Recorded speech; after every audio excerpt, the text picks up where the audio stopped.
everybody. I'm just now tweeting. I forgot to tweet. Okay, so I just tweeted it, but we're live. Thanks for being here. We have a lot of, there's some updates, there's some bullshit going down. I don't know why Rockfin's not working. Oh, I probably messed it up. No, it just takes like 45, almost a full minute count before the go live hit. But it should. It was super frustrating with me. It's never taken this long. I don't know. Earlier this morning.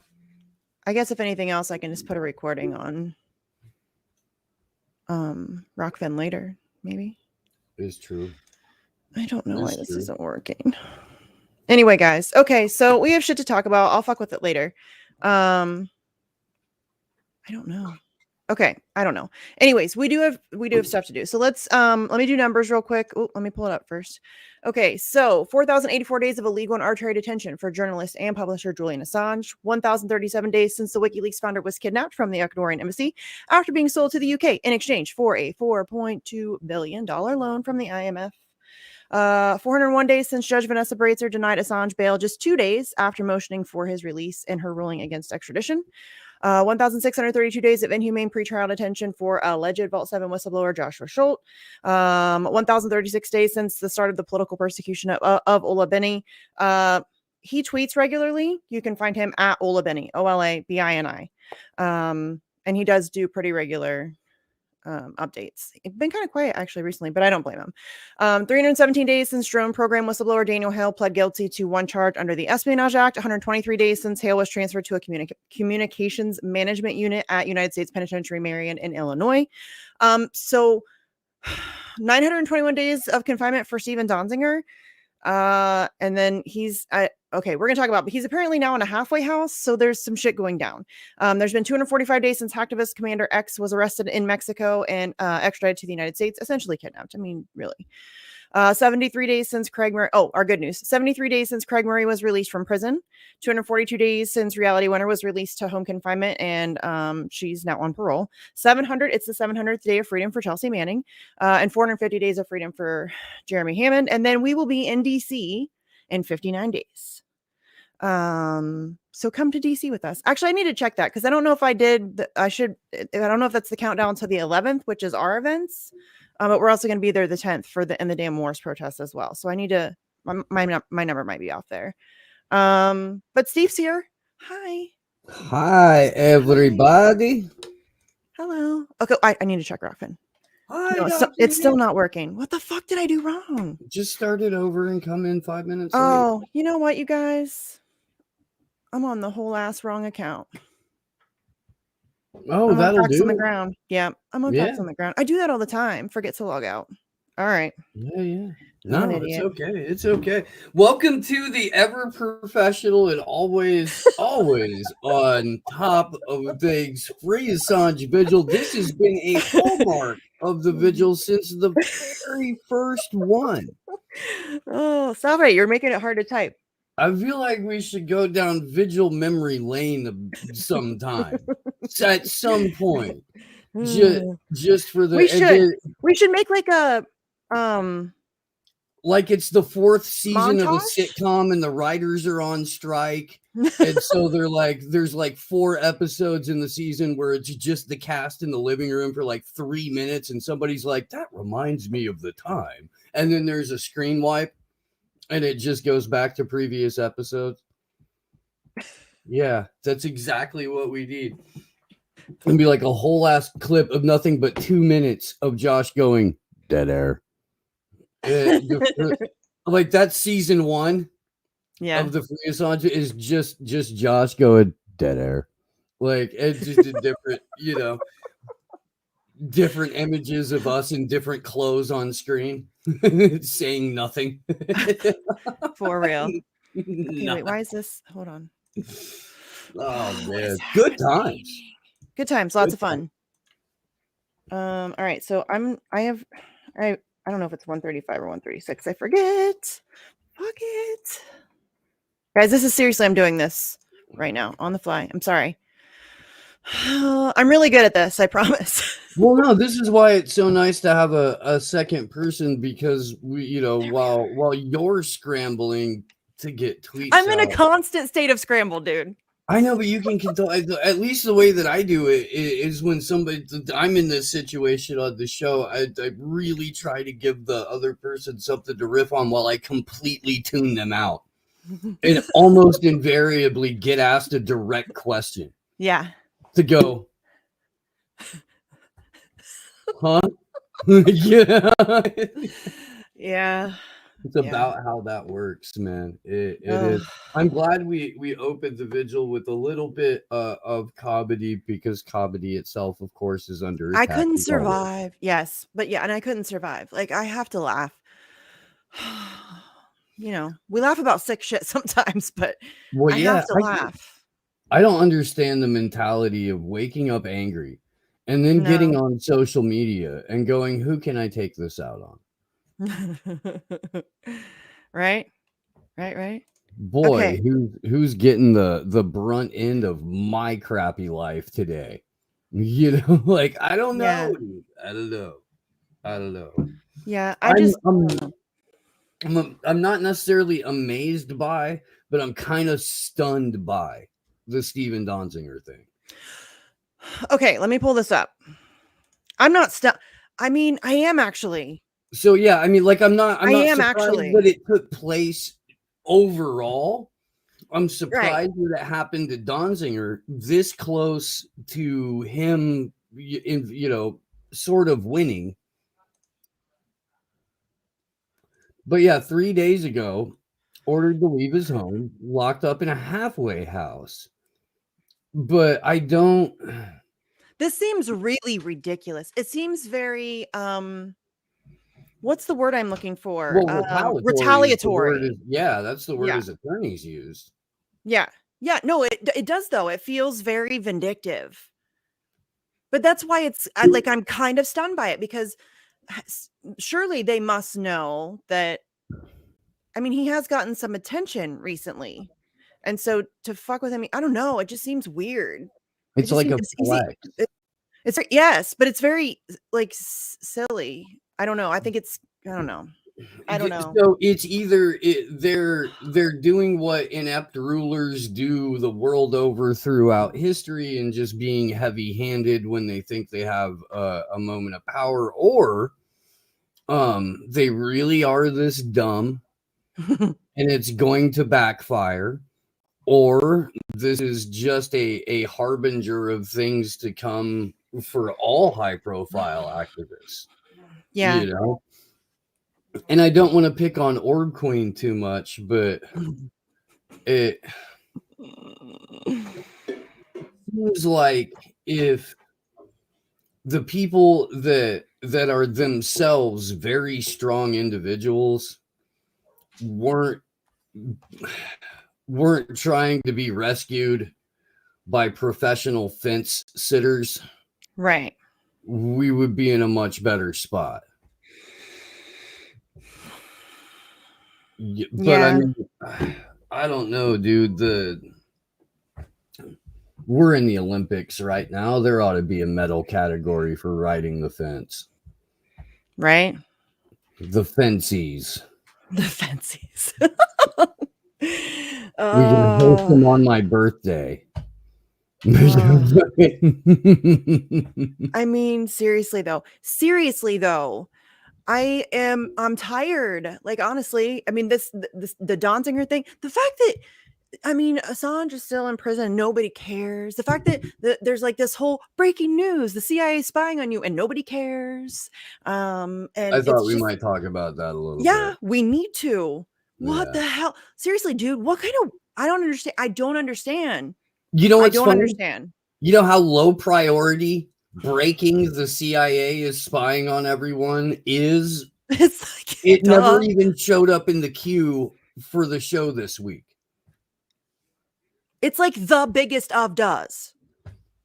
I introduced a segment on the morning show this week called Epic Moments in Alex Jones History. Epic That's the title. So I put more thought into Epic Moments in Alex Jones History as a title and then selecting 3 clips than I did on the CIA story, because that's how low priority it is for our audience.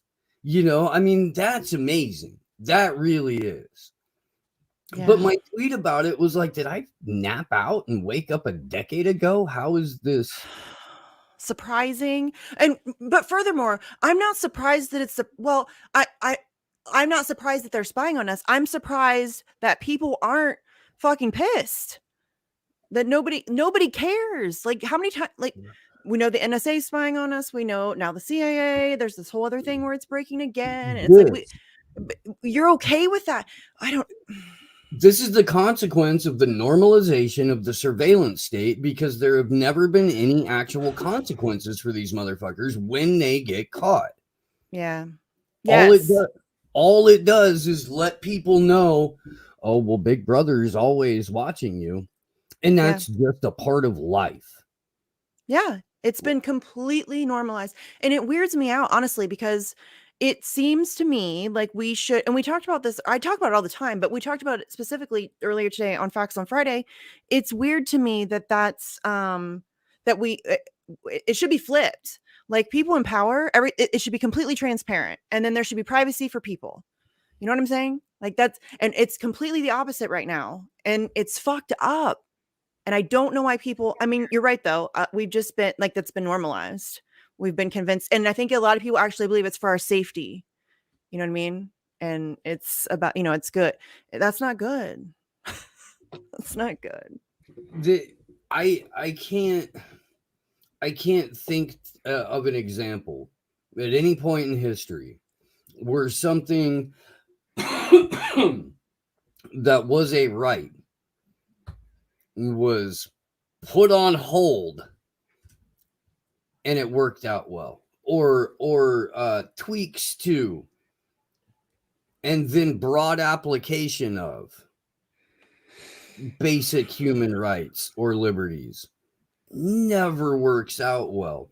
And right at the time that we were doing it with speech and continue to do this with speech, there have been, massive potential paradigm shifting moments that sort of went whatever way the establishment wanted them to go, more or less, because there's no pushback, or because the pushback is that I compartmentalized into this like partisan hackery.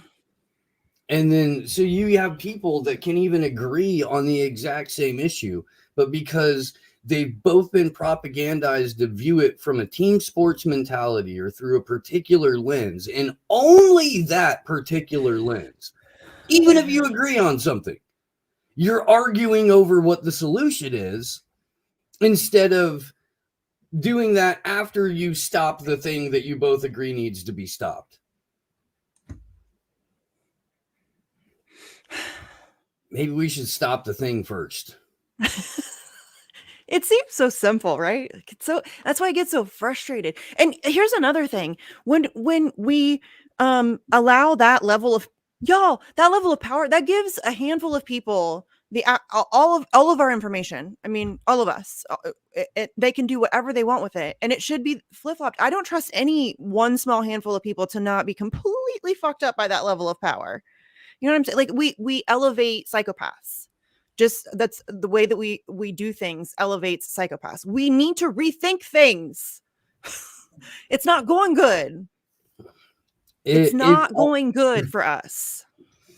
I mean, we talk about it a lot, and a lot of people point out, like, at least this week, the current definition of the word insanity. However, if there is a therapeutic for insanity that looks like insanity that gets created and there's profit to be made, they will likely change the definition of insanity.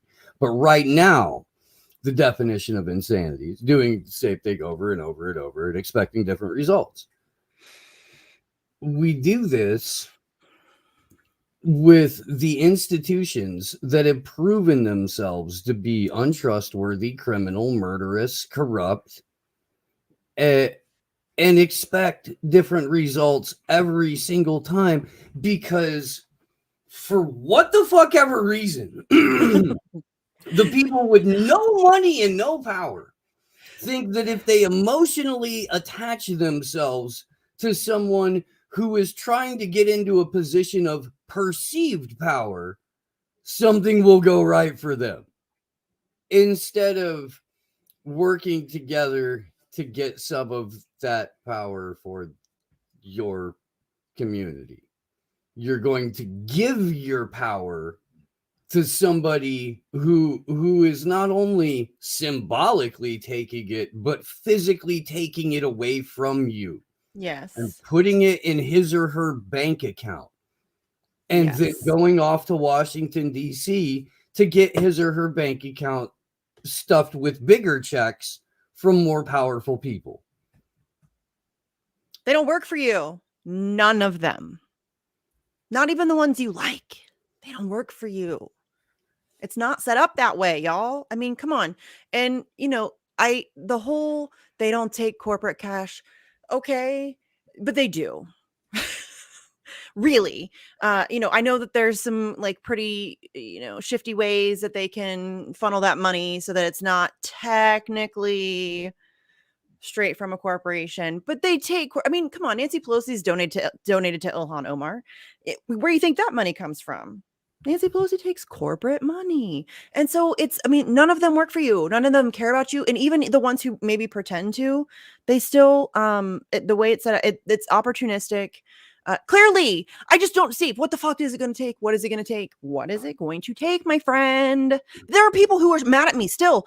Did you see that the other day? Mad at me for shitting on Bernie. Bernie fucking Sanders. He fucked you over twice, not once, twice to your face, walked away, and y'all are still on his nuts. And I just can't even. Dude. There are people that are still defending Bill Clinton to this day. There's still people, I mean, you know, That's true. and I don't know. I haven't found any George Bush fans, are you kidding? I know there's a couple. I live in small town Ohio. People like Bush around here. Some of them do. People who don't like Trump like the memory of Bush, maybe. I don't know. He's been rehabilitated quite a bit. I mean, he's been on Ellen and he hangs out with the Obama. So a lot of like even kind of like center, you know, those weird kind of like liberals who are from a red state. You know who I'm talking about. Oh, like yeah. So yeah, they think he's cute now, especially like, you know, a certain age of people. They think he's okay and he's nice and he's funny and he's, you know, he's clumsy and he's kind of goofy. And yeah, people are, it's very superficial for most people. Candy, just like a kid. Her. It's very superficial for a lot of people. Well, for a lot of, that's all they want. That's all they want. They want a little Yeah. surface level, you know, whatever. They want to think that the people in power are basically good people who have to do bad things because that's what the position requires. Right. Well, okay, let's pause for a second, because if that's what the position requires, we need to maybe the way that you've structured your worldview is a little counterintuitive to how if you gotta murder babies, people are supposed to behave. If you gotta like drone bomb babies, you know, maybe you rethink things. In the year 2022, we're still blowing people up for profit. We're still blowing people up so that we can tear giant holes into the planet and yank bits and pieces of the planet out to melt or burn or turn them into stuff that isn't sustainable and isn't organic, in order to turn us into the internet of bodies. Yeah. I hate it. And if anybody's just wandering across this show,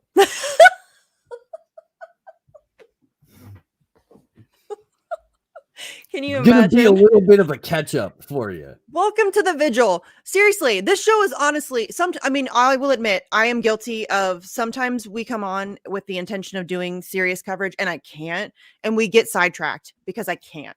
Well, I feel like this is serious. It's just, it's coming out of my mouth with my face, so it may not be taken as such. No, today we're pretty serious, but I'm just saying there have been times where this show has been very off topic. An absolute shit show. Yeah. Yeah, Yes. just a And it's just because cavalcade of cynical chuckles and I have to sometimes. And I choked don't back feel bad about it, tears. honestly. Yeah. Barely hidden violence suppressed and turned into maybe jokes that land. Yeah. Maybe. Or you can just sound like a fucking bitter old bitch who is just tired. Right.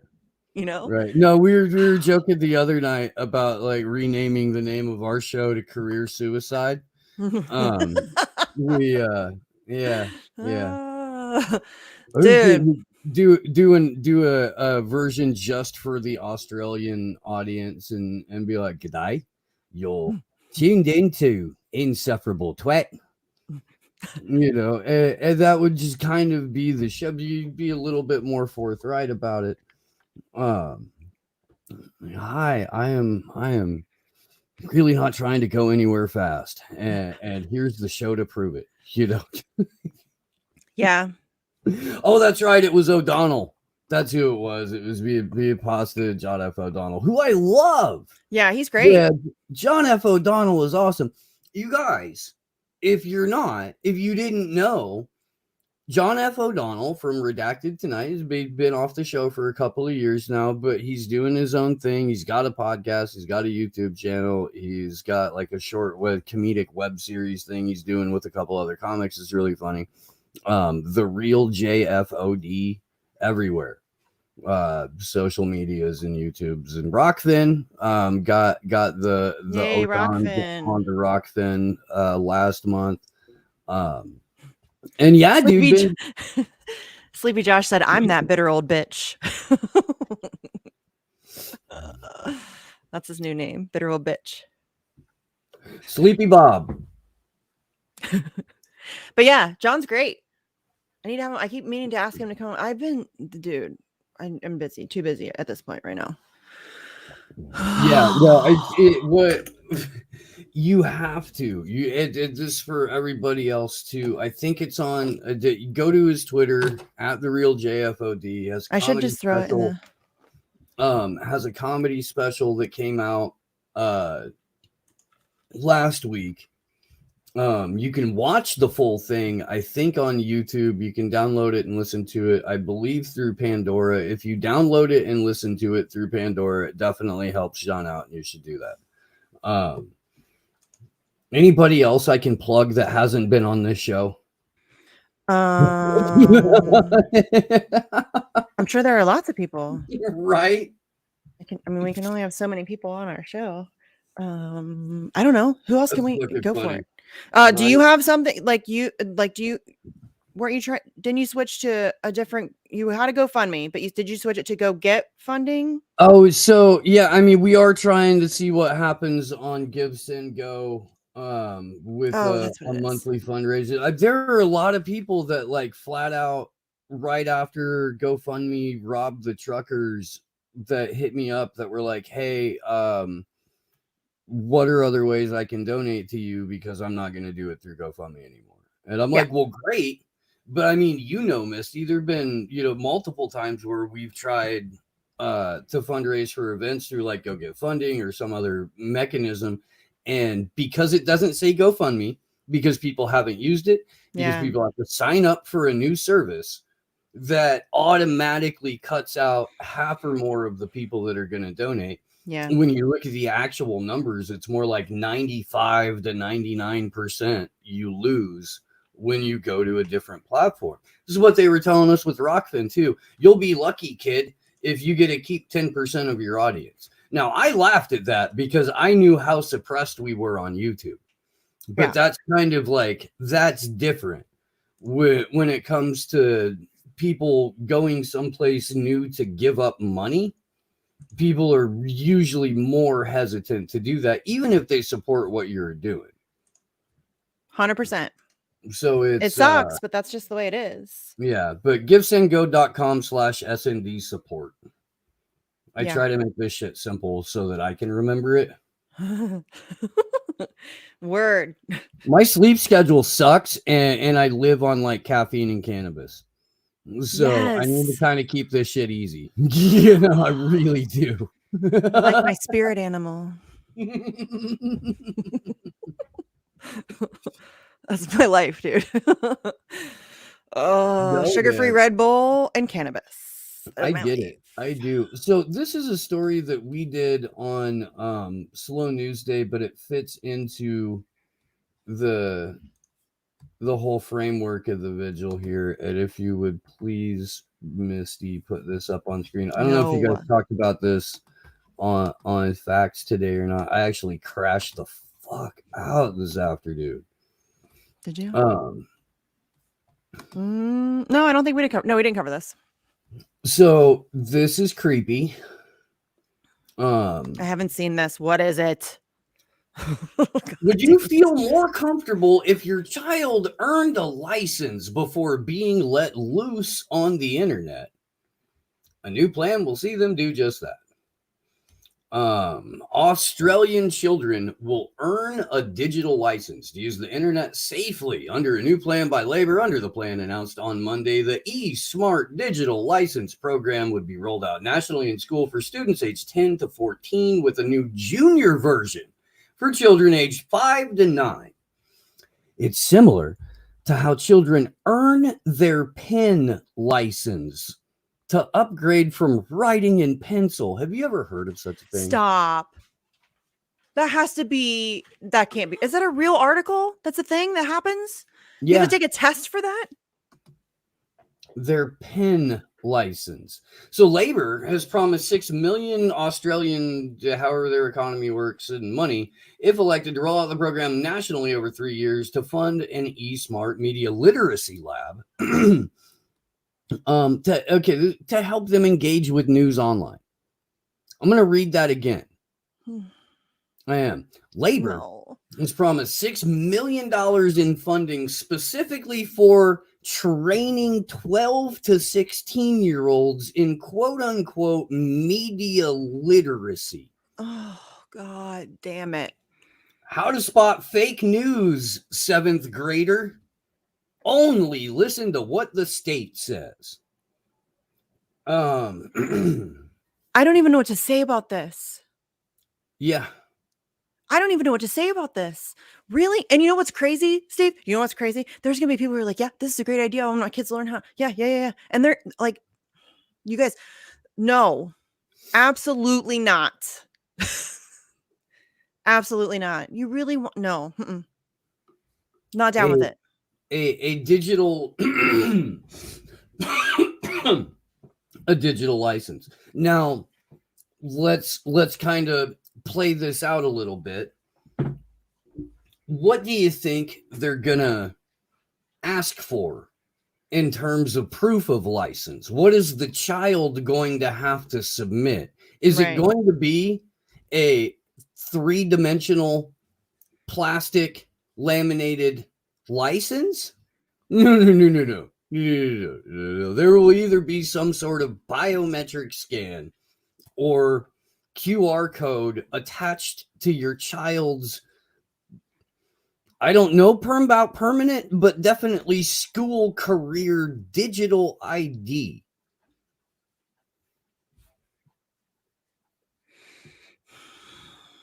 So that happened. So I felt like it was important to, I mean, I kind of feel like we should. I hadn't seen that yet, and now all of this is it's foreshadowing of what we're going to get in the United States. Yes. With what is happening with these funds from the trucker convoys that are trying to be frozen or trying now, Ontario and the Ottawa government there is trying to use some sort of terrorism clause. They're calling free assembly and occupation. They're trying to paint it like an insurrection. They're using all of the same talking points about January 6th they have for this instant, over politicization of it, and just saturating people with the absolute most propagandized images to get people to go, well, I guess it's a good idea the government froze person-to-person payments that needed to be processed by a third party. I guess that's a good thing. I guess somebody trying to hand somebody else money in the digital space, which is what this essentially is, a peer-to-peer transaction the fact that it has to be processed by both a third party and a bank, that puts all of the power of that transaction in the hands of either the third party or the bank or the regulatory or state body that governs both of them. It's not a peer-to-peer transaction. It's not. No. But it is. And that's what sucks about it. Because now you get a foreshadowing of what global governance looks like, where they go, oh, your social credit score is dropping. I don't think you'll get to buy a milkshake today. Or whatever the fuck it is, and that's guaranteed how it works, because in their own paperwork, they talk about the ability to manipulate public behavior through what they refer it to like tightening or loosening restrictions on personal financial expenditures. Your ability to spend your money is not in your hands, because your money is imaginary and lives on a blockchain, which is controlled by people who decide whether or not you behaved well enough to spend it. Yeah. And we're so close to that, really. I mean, and what's in it with the GoFundMe shit? Yes. That's why are people not? I don't care where you stand on, truckers or no truck. I don't care. Whatever. It doesn't matter what you think. The idea that GoFundMe can just take their money and just be like, yeah, we're just going to redistribute it to whoever the fuck we want. And then like, oh, okay, no. We'll give you refunds. What the? No. Well, and the only reason they did that is because it went viral that it costs GoFundMe more to refund your money individual transaction by individual transaction than it does for them to just type in code to reverse the process. Yeah. So GoFundMe only did that because they were getting hammered in processing fees. Or they were about to be hammered to the tune of $9 million worth of processing fees. Right. We live in a cartoon. This is a cartoon. I mean, and that's not even really accurate. I just don't know what else to say, because it's not funny. I mean, usually cartoons are funny. I mean, most of them, or at least that's the intention behind most of them. Right. Except for Dilbert for the last couple of years, but that's mostly Scott Adams' fault. And he's had a hard time, guys. He's had a hard time. I don't know if you've noticed or not, but Scott Adams, the creator of Dilbert, if you missed this whole arc to the pandemic, if this is something that you missed and you just want to wild out for a weekend, go back to about June of 2020 and watch one of Scott Adams's podcasts, then jump forward about 6 months at a clip and just watch this motherfucker unravel. That's sad. Oh, it's wild. It's wild. Just about 6 weeks ago, or maybe a month ago, he was finally like, okay, the anti-mandate people are right, but they're not right because they're right. They're right by default.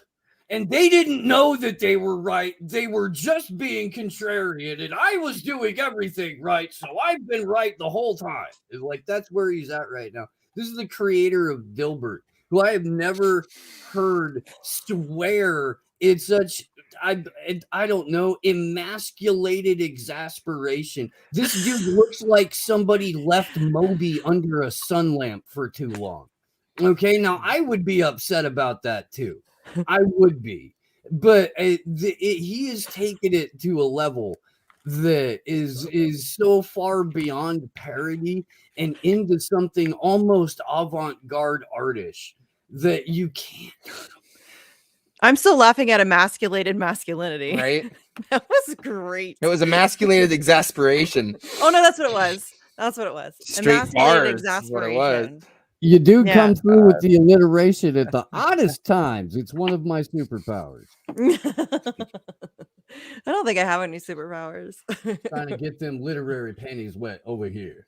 I don't know, dude. I was watching the Legion of Skanks when I fell asleep. This might come out weird. Start doing Big J. Okerson doing Old Black Woman. It's always weird. Remember, Steve, you're making it weird. Yeah, it's always weird around here with Steve. This isn't a Wednesday. That's true, actually. You do make it weird.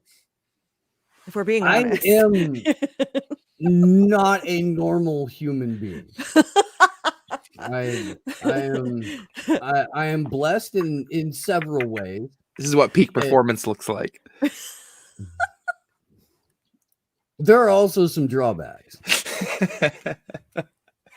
Yeah. Oh, goodness. No bullshit. No. We have fun here. I needed to laugh today. Dude, did you see, Jesse? We were just talking about Steven Donziger. Yeah, what the fuck? I know, dude. I know. Does anybody have any actual detail on that of his lawyers? Hold on. Oh, hold on. Why did that just happen? Oh, am I on the... Oh, no, I'm good. Okay. So... Breaking lawyers for Steven Donziger. Here, I guess I can pull it up. Dumbass. I'm so good at this. Hold, please. Okay, so breaking lawyers for Steven Donziger criticized decision to snatch him 3 days ago from home and lock him up in a halfway house where he can't even go out for air. Urge immediate return to family. Quote, no attorney in the U.S. ever has been treated this way, end quote. And so here's a little thingy from his lawyer. I don't know if well, that's still... No, it doesn't. Balls. Hold on. So slow. Okay, here we go. Did that come up? Did the letter come up? Yes. Oh, I should go back to that screen then. Yes. Okay, so here's the letter. Obviously, lawyer, very professional looking letterhead. On February 9th at 7:30 in the morning, Steven Donziger was told that he must report to a halfway house in the Bronx in person and to bring clothing. Since that time, he has remained confined and not afforded any of the normal privileges, outdoor activity, departing the premises, etc., given to other detainees in the same facility. No explanation was provided as to the reason for his renewed detention. The legal team, along with representatives from Amnesty International, were finally informed after a full day of inquiry that Mr. Donziger was, quote, under investigation, end quote, accused of spending time in his own apartment building outside of his actual apartment.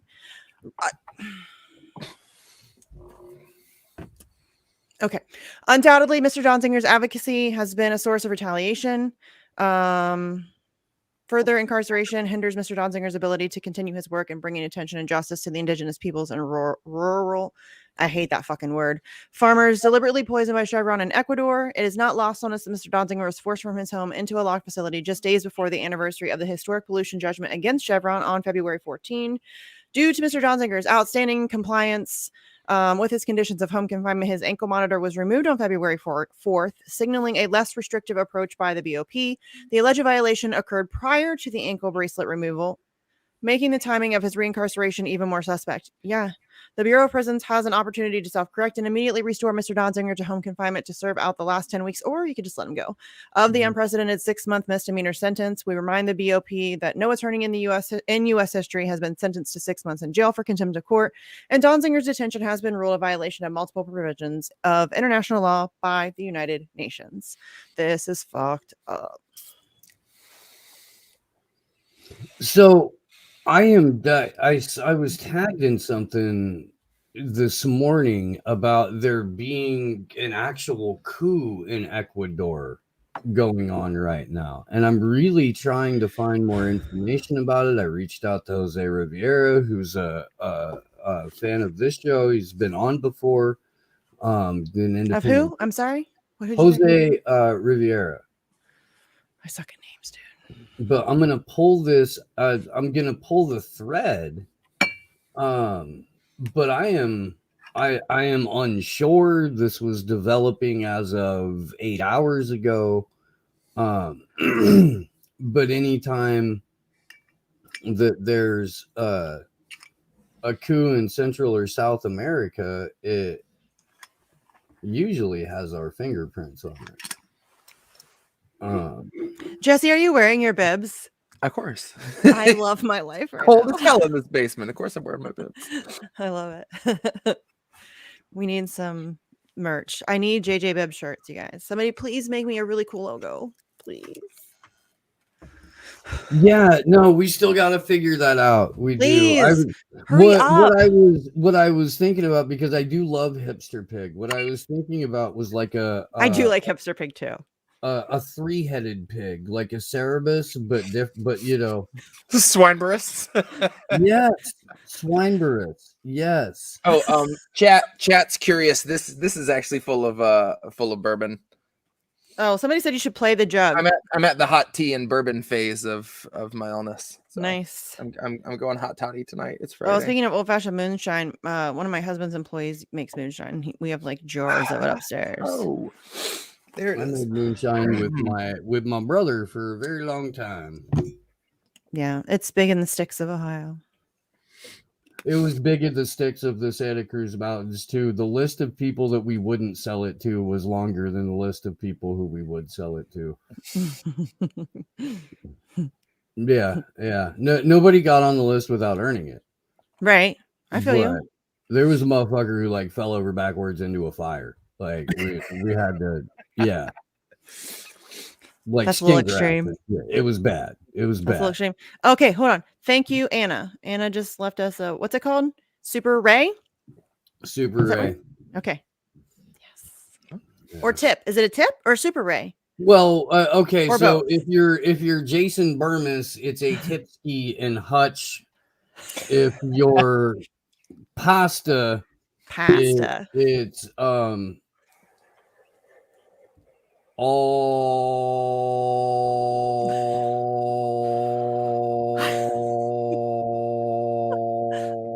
always appreciated if I held it with you. I held it the whole time. I'm proud of myself. And the look that Fee gives him, I love it every time. Every time. It's my that look is the way feeds that my soul looks all the time. Let's shout out to Hunter. I don't know if you guys already did, but I love Hunter. No, I haven't a lot of fun.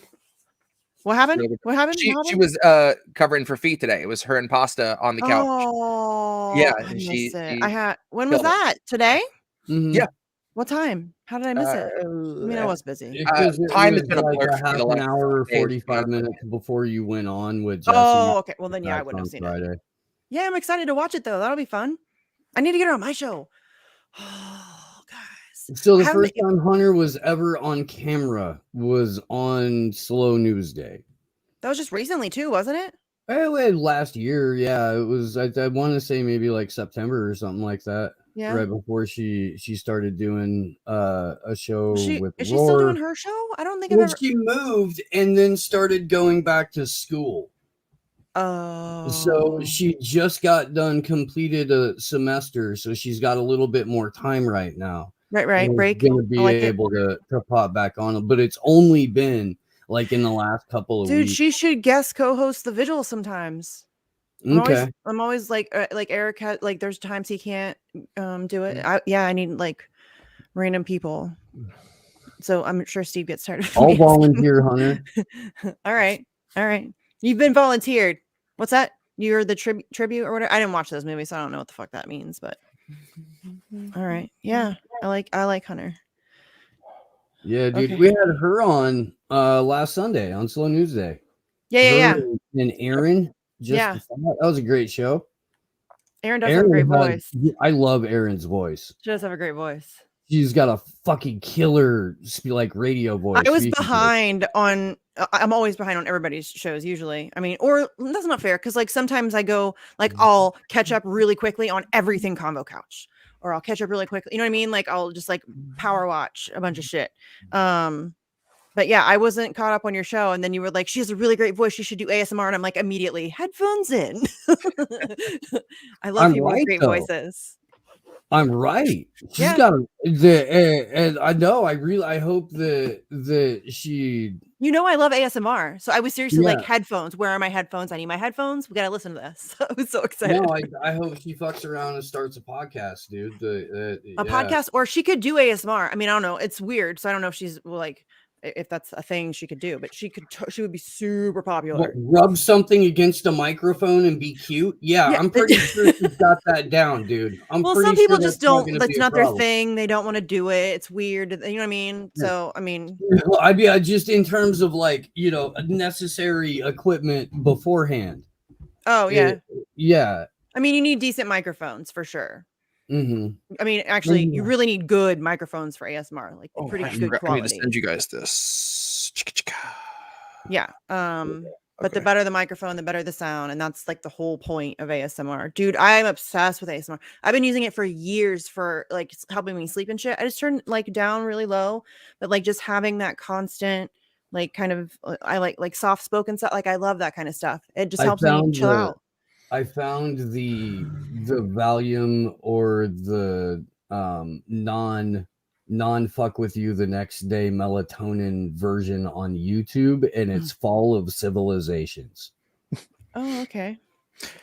So I couldn't find the one that had just been the two of you. So Sleepy, if you're listening, you just got the text for this new piece too, because I'm too lazy to start a new group message. New group chat. I'm in too many. Anyway, I cannot. I confuse who's in which group, and I'm never in there anyways because I'm running on half capacity right now anyway. I'm just like, I feel you. And there's just so much. I can't go back and read everything. It's just too much. I can't do it. It's a lot. All right, are you ready, Jesse? I know you have to be. Yeah, I'm ready if you guys are. Yeah, Jesse's gonna be on Reefer After Dark tonight, right at 10. With Yeti Jesus and Ricky Rants, which is going to be a hoot. So yeah, this should be fun. Fucking sausage festival, right? I always joke about that shit. So so you guys actually were privy to what started this. I posted something last night that I thought was kind of funny and cute, and a little ironic glimpse into our possible future of Twitter. And it wasn't that bad by any means, especially compared to my usual output. But I got a comment on there. And I don't usually get like tone policed much, but it was like, I typically trigger warning my dark and dystopian shit. Okay. And for what it's worth, I don't want anyone like going and looking for this or like giving them shit. No.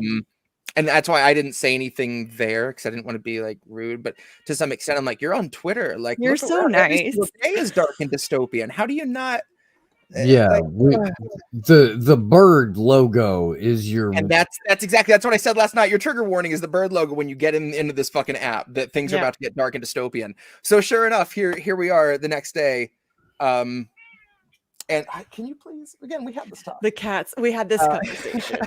Can you please write a song? I'm gonna have to now because he keeps fucking doing it. So then I ended up kind of touching on a little of just what we're dealing with right now with people splintering apart over every little thing they can. And yeah, so this is called Trigger Warning, Dark Dystopian.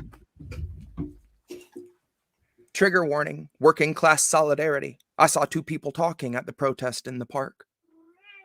Both from different ends of the spectrum, at least that's how the conversation starts.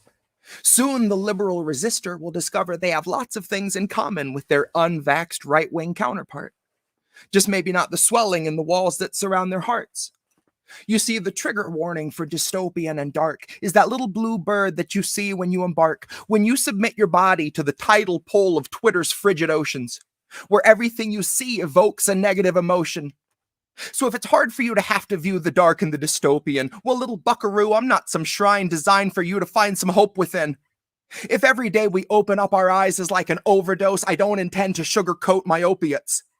If dystopian and dark is on the menu, honey, so be it. I take my rich rare, I take my kitsch Soviet, my army swells its ranks with those regarded as the lowliest, and we intend to dine upon the holiest.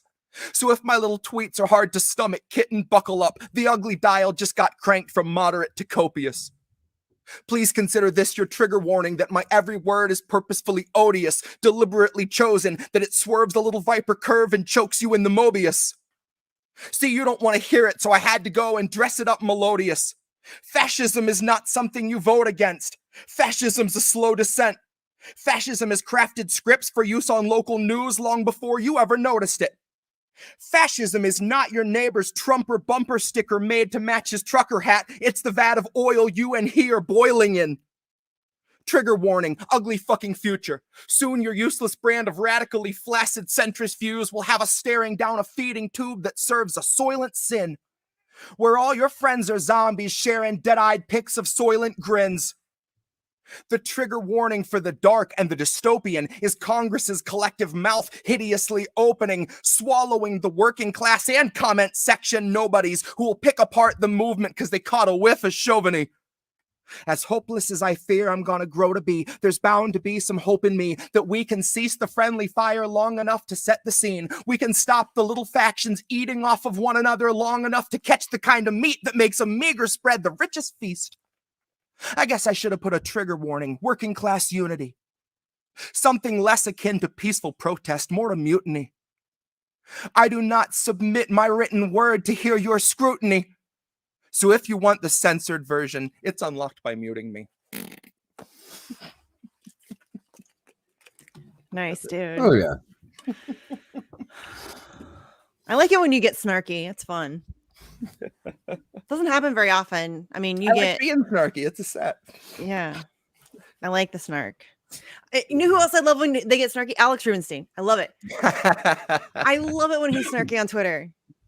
He's one of those people. You know what I like? Everyone, all these people in the comments think he's being serious, and they all just like take the bait. It's so good. He's so. I love when he gets snarky. I do. I like when I say something really out of pocket, or something that's like, ooh, well, that was bold, you know, and just to see who clicks the like on it almost every time. He's one of those people, and I'm like, I see. It's when you find out who your real friends are, you know? I see you. Yeah. For example, earlier today, I found out that New York City Mayor Eric Adams. Oh my God. I almost started dropping militia intent on every post of that story, just like I don't even know what to say about this. Okay, so let me preface this by saying it's only not perfect because David Dinkins was the first black mayor of New York City, and that happened in the 90s. Okay, however, the first black mayor of New York this century is the first mayor in the world to walk up at a podium and go, you know what we need to get rid of? Rap. You're the mayor of New York City. Time to make this place the little town from Footloose. You're going full Footloose. What? You are. Mayor Bitcoin is like, okay, look, we can destroy the planet mining for imaginary Mayor computer Bitcoin. coins, but I draw the line at drill. Okay, I gotta go. I gotta get over to Reef. Yeah. Thanks for letting me pop in. Yeah, love you guys. Go forth. Have fun. Have a good show. Good night, Jesse. Thanks for rolling through. Always. Yeah. Later, dude. But seriously. So Alex is one of the people that was like, way to take a swing, buddy. Yeah, I love Alex. Let's be honest, man. Not necessarily, you know, the best. Again, career suicide. Not necessarily the best choice for a person who looks and sounds like me to go, I did not have Black Mare Band's rap on my bingo card for this year, but holy shit, I didn't. And if you did, I want to know what you're investing in. Right? That's what I want to know. I seriously can't. It's rare for me to be shocked. Like, you know what I mean? Just like, when am I speechless? You know what I mean? I don't have words. I don't know what happened. What? We're going to ban rap. It's the year 2022. He's got to be trolling us, right? Like, they have to be trolling us. They have to be. They put a dementia-riddled child sniffing puppet. Oh, God. Yes, they did. In front of the world as the leader of it. Yeah. Leader of the free world. Greatest country on the face of the earth. It's such a farce, dude. It's so stupid. Really, Joe Biden's president. Like, he's not making any decisions. I mean, and Barack Obama didn't really make any decisions, and Donald Trump didn't really make any decisions. They're just the puppet. It's a soap opera. You know what I mean?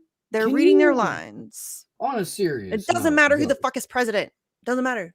Sorry. On a serious note, can you imagine how pissed off Hunter Biden is right now, knowing that he spent his entire life paying for his own crack pipes, and here's his dad now just handed them out for free? Like, Biden voters need a shirt that says, "I voted for Biden and all I got was his crack pipe."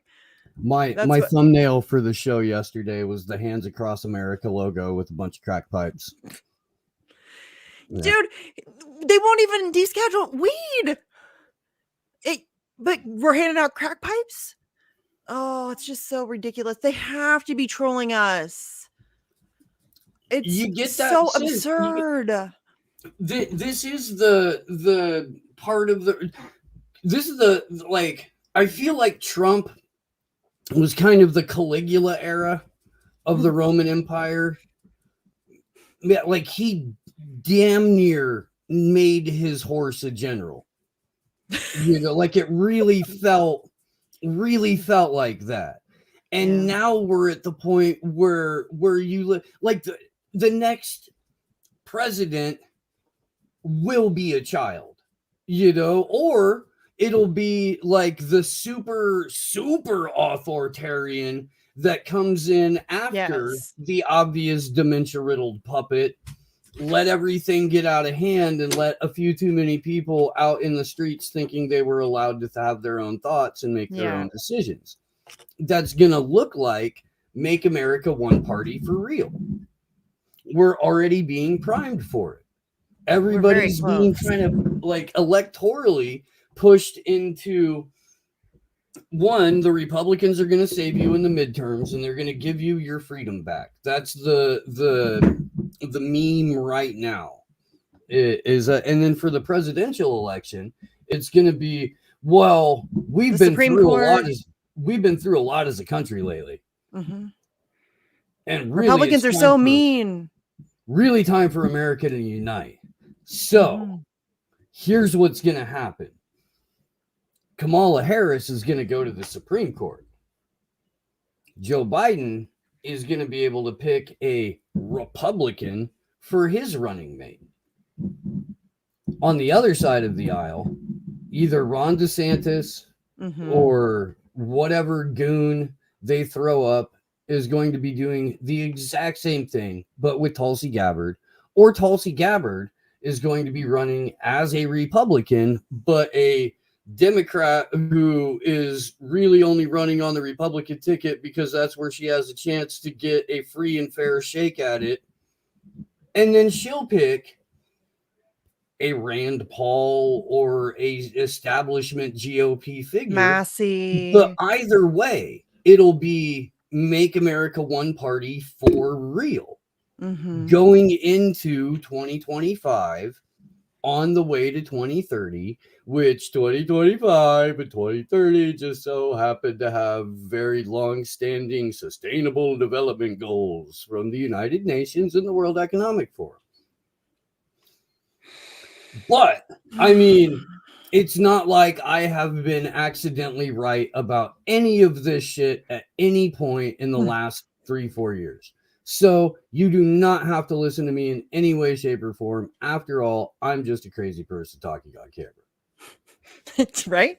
I think we all are. I don't know how you could not be crazy living in this. It's so stupid. It's all just so stupid. It doesn't have to be this way. It really doesn't. It does not. And it's really unfortunate that we're just too stupid to figure that out. Well, so I've been thinking a lot about this because it's leaking over into everybody I know's personal life too. It has to. It has to. It's a consequence of it, you know? But over the last couple of years, it really it looks like as people are being shown evidence of the intentional erosion of not just society in general, but the deliberate destruction of the family unit and like the forced mass psychological trauma that's been inflicted on the West in general since birth, but like American children in the educational system specifically for the last several decades. Like everybody's looking at all of this information and going, I should stick with this isolated, crazy, fractured society thing. I think that's what we need to do. And there's only a handful, not more. There's not a handful. There's more than a handful, certainly now than there were 2 years ago, who are going, holy crap, we've got to build out communities now. Yeah. Which I think is the logical response to being shown evidence that you were forced into a traumatized, fractured society. It sounds conspiratorial, but the empire you're living in the failure of the United States empire. It's crashing and burning. And so, yes, the reasonable reaction to that is like learn to grow food. I'm going to try. I'm so bad at plants. I cannot keep like a simple houseplant alive. I'm so terrible at this game. But I'm going to try. I am going to try. But like learn to sew, learn to fix shit, learn to build shit, learn to fix cars, learn to whatever, start fires, whatever the fuck you need to learn, because I don't think it's over the top to think that this is going to be bad. It's going to suck. And I think we're probably past the point of no return. And I know that that's very doom and gloom, but I think that that's the reality, fam. And it's not, if you think that this is going to, an empire like this size is going to be a cakewalk. Nope. It's going to be bad. If you have read and agree with my friend Charlie Robinson about this being the title of his book, which is The Controlled Demolition of the American Empire, then it's almost a little bit easier to take. Yeah. Do you know what I mean? Like, because we know in our rational minds that the vast majority of human beings across the planet do not wake up going, how can I actually destroy civilization or at least eugenically manage it in the best possible way? Yeah. Most people don't do that. No. In fact, most employees of the companies that are responsible for the programs of eugenics or mass global death or mass global poisoning, be it through, Monsanto, Bayer, or whoever, do not wake up in the morning going, I am going to work for a planet killer. I am going to work for a sociopath. So now you do get to the point at like Lockheed, where eventually it dawns on you that you're facilitating war crimes. I would hope so. I think a lot of people at Lockheed have managed to rationalize it in their heads. No, dude, what they do is they bury it. They beat the fuck out of a wife or an animal. They get too drunk once a month and spill a little bit and bawl like a baby at the bar and get the fuck out. And then you don't see him again for a month. Yeah. Yeah, they all get big ass RVs. They go on vacation with just their immediate family. They don't talk to anybody except for other Lockheed employees, and that's their existence. Yeah. It's pretty fucking crazy. But at some point, yeah, dude, Lockheed facility right up the road from Boulder Creek. I'd lived there 15 years. You know, when I'm talking about this, I'm telling you my personal experience. This shit happened a lot. Yeah. Where you would catch a Lockheed employee at the bar. I have no doubt. I mean, I don't know how you can live with that. I mean, holy shit. That's a lot. I mean, that's a lot to really allow most yourself people burn to out by the time they're 40 or 45. Yeah. The people who are there for life have either brainwashed themselves into dedication to the mission. Yeah, I think they just rationalize it. We have to do it for safety and for, national security, and it's, justify, like, we're the good guys, right? A lot of Americans have convinced themselves that if we do it, surely it's the right and just thing to do. So drone bombing that wedding, I mean, obviously that had to happen. Like we wouldn't do it if it didn't have to happen. Like there was no other way. Well, and here's the other thing that I found out. A lot of these guys honestly don't know what the end result of that product is. Yeah, that's true too. They never get accurate reporting on it. They're in a they total don't care. fucking news bubble. Yeah. They're not looking for accurate information on drone strikes. No. I've told this story before, so I apologize to the audience if you've heard it. But I had a client who worked for Lockheed Martin who flipped out on me when I told him what Daniel Hale had disclosed. Yeah. He had no idea. It was, I'm going to guess, 2015 when we had this conversation, so it had been a couple of years since that information had become public. And I told him about Daniel Hale. I told him about the drone program. He flipped the fuck out on me, fired me after screaming at me in his house. Wow. The whole time I'm loading up, he's screaming at me. I worked on this. I helped develop these guidance. I know they're accurate. Yeah, dude, screaming at me. And about 3 days later, he calls me up all out of breath. I'm sorry. And then basically broke down and blubbered on the phone to me about his entire career programming and who he worked with and what he helped develop and shit like that. It was really weird. And then I interviewed John McAfee and I checked him on it. And he was like, "Oh my God, JJ." And I was like, holy shit, that dude was telling me the truth. Yeah. That's crazy though. I don't know how I'm sure a lot of people just protect themselves and shove it into a little corner deep down. They don't think about the ramifications. They don't want to know. They don't care. They get their paycheck. They go home, they watch football, whatever they do. And they just don't give a shit. I think a lot of people do that with jobs in general. I mean, you kind of have to. Once you get into a position and you're like, okay, this is my job, and you just go. And a lot of people just go through the motions and you don't really think about what you're actually doing or why you're doing it, or, you know what I mean? Oh, that is a lot though. Like when we've talked to Danny Scherzen and he talks about, being former military and coming to the realization that you were serving just this brutal war machine for the profit of a few greedy fuckwads. That's a lot. It's really heavy. Yeah. I imagine it's the same kind of feeling. Well, and here's the other thing too. If you don't even find out that much, if all you know is that you were lied to by your recruiter, hopefully looked after by your commanding officer in the face of immediate commanding officer in the face of immoral and unimaginable orders from superiors, then you get home and you're fucked up and all you know is that government is not taking care of you.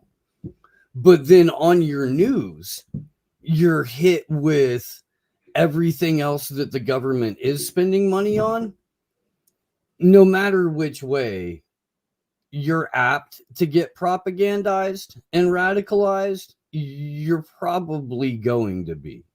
And in the last 40 or 50 years, the news coverage has really been pushing people to dislike where the money from government programs is going or appears to be going. Yeah. And then all of a sudden, DHS starts getting really, really anxious about domestic violent extremists. Oh my God, did you see the new thing? Did I see the new thing? Yeah. Jesus Christ, dude. We did, I think, 2 segments on it this week. We'll do another one on Sunday because it's crazy. It is fucking crazy. It is fucking Share a crazy. link. Go to Gitmo. I seriously titled a fucking show that this week because of how fucking crazy that is. That's insane. They're really talking about the proliferation of dis, or malinformation. Malinformation. They just fucking made up a word, you guys. Jesus Christ. I mean, seriously, if they're making up words, it's not good. You know what I'm saying? And this is really bad. It's really fucking bad what's happening. I mean, I don't know what to say anymore. I really don't, Steve. I'm out of words. Malinformation. Hold on. They gave us malinformation in the same week that they gave us super AIDS. Super AIDS. Yeah, you saw that, right? Yeah. Super AIDS. It just makes me giggle. I don't know why. Just hearing you say it made me giggle. Okay, so here's the thing. Okay, here we go. I swear, dude, listen to this opening. Here we go. The United States remains in a heightened threat environment, fueled by several factors. You got to get more breathless. Okay, you do it. You do it because I can't. I'm not. You do it. No, I mean, I would channel Lindsey Graham for this one.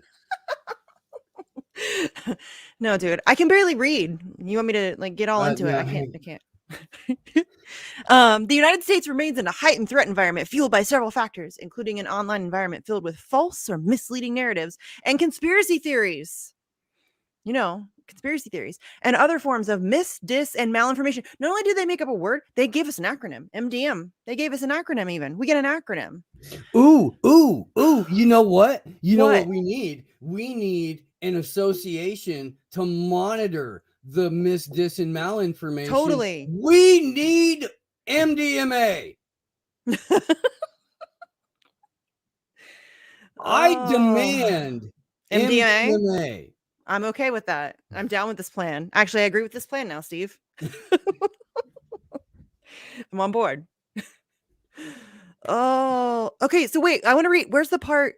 Jump down to the number 1. It's still on screen. Well, yeah. Did it go down? Key factors.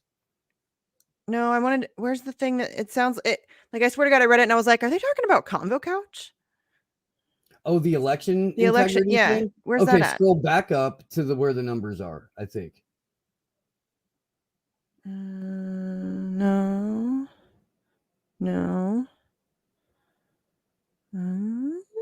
Maybe it is down here. We're all just legit speed reading in total silence on camera. Welcome to the vigil, bitches. If you come for like professionally produced information, you're at the wrong show. It's never going to be this show.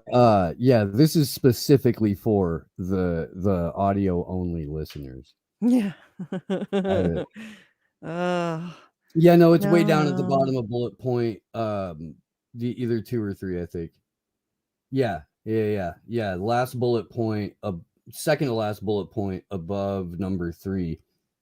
Some domestic extremists have continued to advocate for violence in response to false or misleading narratives about unsubstantiated election fraud. The months preceding the upcoming 2022 midterm elections could provide additional opportunities for those extremists and other individuals to call for violence directed at democratic institutions, political candidates, party offices, election events, and election workers. institutions.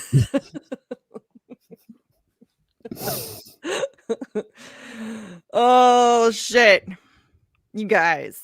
Oh, Steve's going to be leaning into the voices going forward, guys. All right.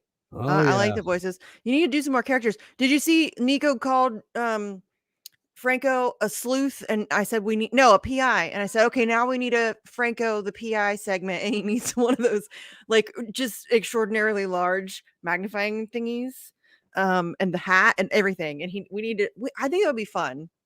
That would be something fun that we could all do, especially if like we're all in DC. We should try to do some shit like that. Let's have some fun. You guys are like good little actors and make voices and all that stuff. I think it'd be fun. Fee's a good actor. I mean, Pasta and Fee are both actors. I think it would be fun. You know me. I love a skit. You know what I'm saying? I think it would be funny. I'm clearly down. We have really good writers. We need some humor in our life. Let's make some. I can't tell you how fucking pissed off I am that Johnny Buttons forgot to push play on when I would be in Fee, like did another Sequoia More White thing. No, you did another one? We were at the beach. I put on a costume. We just riffed for like 15 minutes and it was fucking hysterical. I mean, it was, dude. It was fucking funny. And then he was like, "Oh shit, I forgot to push play or hit record." Oh, and so after that, come on, like, John. His name is literally Johnny Buttons, and he forgot to push the button. To put the lightning back in the bottle, and it just wasn't gonna happen. It was like, yeah, that's unfortunate. Although, how fucking dumb are we for like 4 show hosts standing around and nobody put a second camera on it? So. And yeah, true story. I mean, y'all have been doing this long enough. I mean, I would do the same thing though. I wouldn't think about it either. I'd be too like caught up in just having fun. Can't be honest. Talking to my friends. I just now thought of that, and it's been almost a year. Okay. I wouldn't have thought of it either. I mean, really, we should, but I don't think any of us think that way. Which is unfortunate. I shot footage for a whole ass documentary that I haven't been able to buy the fucking software to edit yet. And I did it on one camera.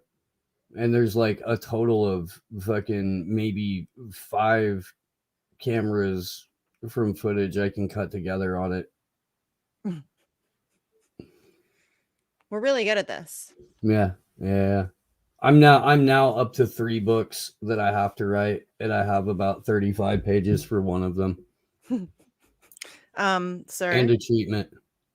You should maybe get on that. So look, dude, here's the thing. I see this all the time, and I see it a lot in the activist space, and I see it on both sides.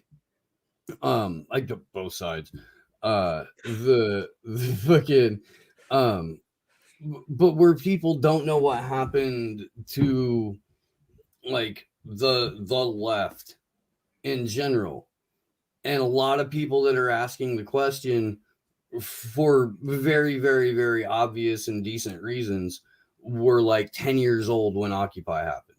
Yeah. Or were 15 years old when Occupy happened.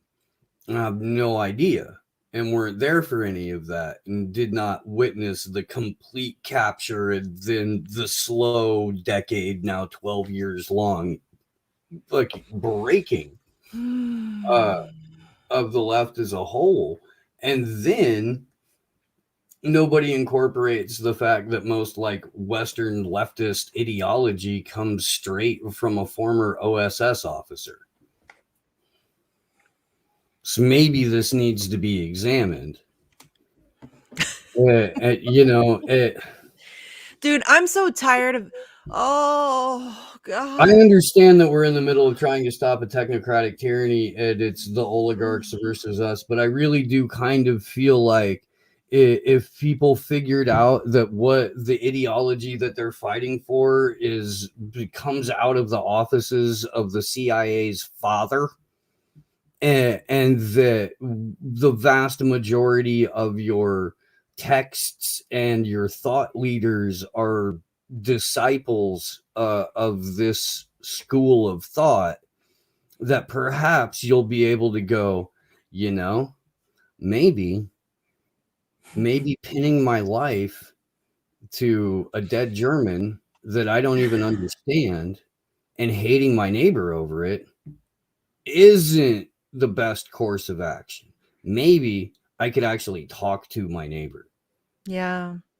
Well, what frustrates me is that they're hinging everything on this theory that was not written in 2022 in the United States. Like the world is vastly different I than went it off on that a little was. bit this morning. I did. I mean, it's just really frustrating. I was a little mad this I morning. get it. Like, read books. Yes, read all of the books. Read the theory. Read everything. I mean, everybody should be trying to read as much as possible. I think it's great if you're into it. Like, if you want to read, I think learning is fantastic. So you should definitely read theory, and you can learn things from it and take. But to like hinge your entire identity and your entire like theory of thought, like that, really, that just seems weird. I mean, I don't know. I get it. I think a lot of it is just identity based and like sense of belonging and all of that stuff. It's kind of like the hero worship thing, and you know, you get really attached or married to your team and all of that. It's just really frustrating. I don't know. I've just always been somebody who has been very open to. I think that like nobody's got it 100% right. Nobody's got it 100% right. Some people have better ideas than others. I'm willing to have conversations about, but I don't think anybody's got it 100% right. And it's just silly. Again, it's just one of those things that it's very frustrating to me that people get so wedded to these ideas and they're very rigid. That's it. And if you don't think exactly like they do, then you can't have conversations. You can't have, it's just silly. The idea that you are somehow like part of the ruling class by owning your vehicle. Yeah. Bro, not everybody lives in a city. Not everybody lives in a multi-unit apartment, and that DoorDash that you order, the way that it gets to the store that you order it from is from that guy. Mm-hmm. Well, and even if you're a small business owner, you're not part of the ruling class. I mean, are you better? Maybe better, I guess you could be, but a lot of people go into serious debt to buy their trucks. I'm a small business owner. I mean, yeah, because you have a show. You're so bougie, Steve. I do own a truck. Yeah, look at you, dude. Look at you. We can't talk anymore, put fam. equipment in that truck that makes me money. It's just silly. And like, look, I'm not saying that we should trust. And I'm going to get in trouble for making this comparison, but it's no different than Black Lives Matter. Like, I didn't trust the entirety of but it's the idea of it. It's the principle behind it. It's like a people rising up together and working together towards a common cause. And yeah, there's going to be attempts to co-opt it. And yeah, there's going to be attempts to sabotage it and make it look bad. And, you know, people are going to come through with Nazi flags. And that's what you're going to see on the media. That's where your coverage is going to be at the 3 people with the Confederate flag. That's what you're going to see pictures of all day long. So yeah, there's going to be attempts to get people to, demonize and delegitimize a movement. And there very well could be right-wing billionaires funneling money into certain segments of that. Sure. But to broad stroke everybody in that movement as just irredeemable racists, and just and to lose sight of what it's supposed to be about. And here's the thing, I think that we're having a big issue with on the quote unquote left. People are convinced or they think that if we just explain that it's not it's about being against mandates. It's not about, no, they don't care. There are 4 mandates. There's a huge part of the quote unquote left who is very much in favor of vaccine mandates. Very, very, very much in favor. And you can't, I can't roll with that, you know? Right. So, but I think that there's a big, I think that's a lot of people think that we can just have that conversation and explain that it's just, we don't want mandates. I think that they want mandates. Well, and the other thing being, there's this perception that, and this is part of this whole breaking of the left and capturing of the left thing, is viewing, and the right is just as guilty of this, viewing everything through a partisan political lens, including what someone's job is. And Trucker, oh boy, has that as a profession been lampooned and caricaturized and you know, held up as an example of what a racist white person does for a living. Can I tell you something? I've been a lot of places in a vehicle, and I have towed a travel trailer behind me for a number of years. I did that when I was working Renaissance festivals and all that shit, dude. That's, depending on where you are in the country, you'll see more Mexican truckers or, like, you know, Central and South American descent truckers than you will white truckers. When you get into small distance trucking, short haul trucking, super diversified. But you'd never know that if you were a coastal fucking, or, you know, blue city dwelling fucking Daily Show snorting elite who thinks that reality is what some multimillionaire tells you it is. Right. Instead of going outside your door and checking. Well, even going outside their doors, I think a lot of people live in bubbles. And so it's, you know, and that's intentional. That's very much intentional. Well, yeah, get them hating Dave Chappelle for standing up to a bullshit housing development. So, I mean, listen, he's not immune to bad takes. He has some bad takes. But yeah, it's just weird how everybody, he's a fucking loud. He like, yeah. But I just love that it's like people immediately, everybody's willing to like just drop kick you.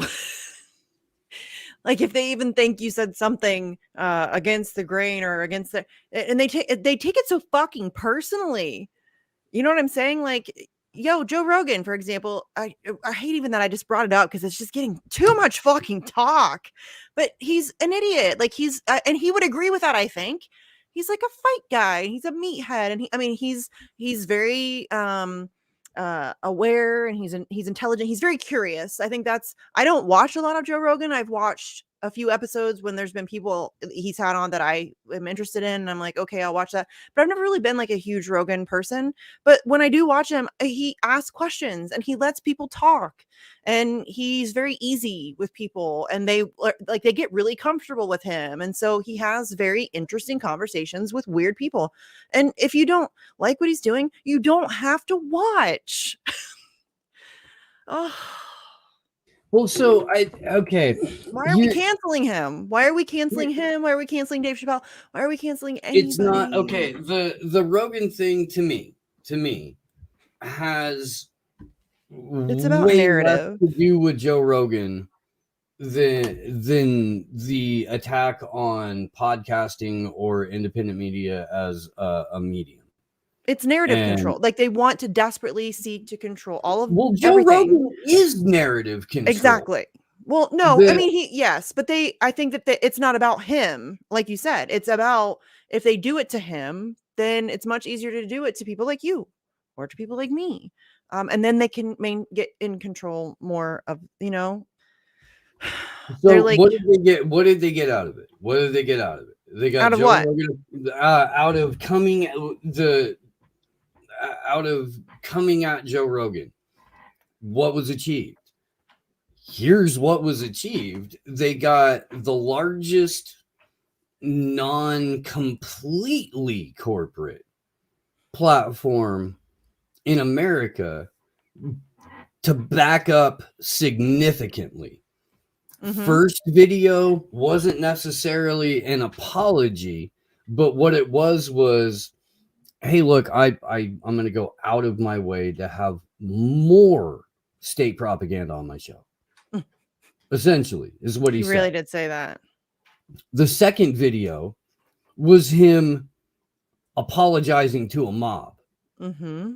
Mindy, Don't ever. Such a mistake. It's such a mistake. Every time. Stop doing it. You don't. First of all, he didn't owe the explanation. You don't owe an explanation. You don't. I mean, nothing you do will satisfy them. They're coming for your head. They want your head, and they will not. So every inch you give, they're just going to keep you moving. And the second you take that step, you're done.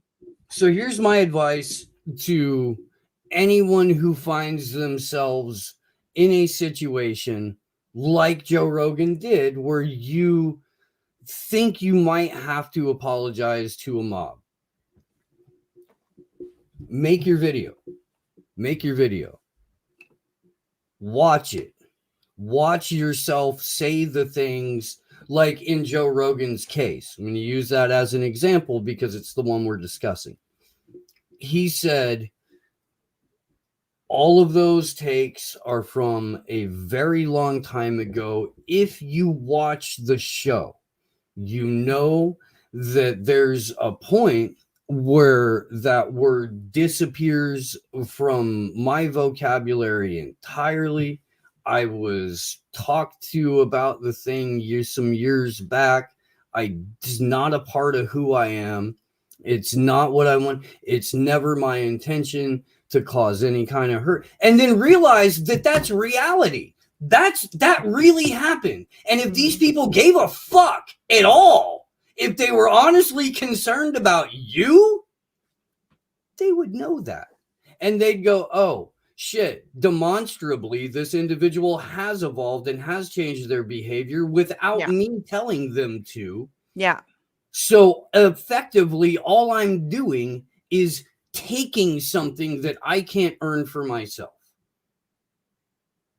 And that's what apologizing to a woke mob is, or any mob is. It's that mob trying to take from you what they can't create for themselves, whether they lack the ability to, whether they lack the connections to, whether they lack the luck or motivation or whatever the fuck it is.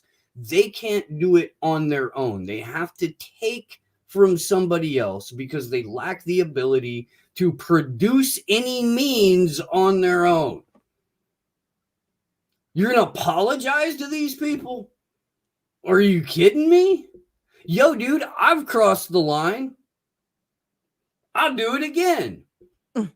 There's a couple of people that I will apologize to for doing that and have done and will continue to do. I do that shit, not on Front Street. Because the person that I owe the apology to is the person that I cared about that I hurt.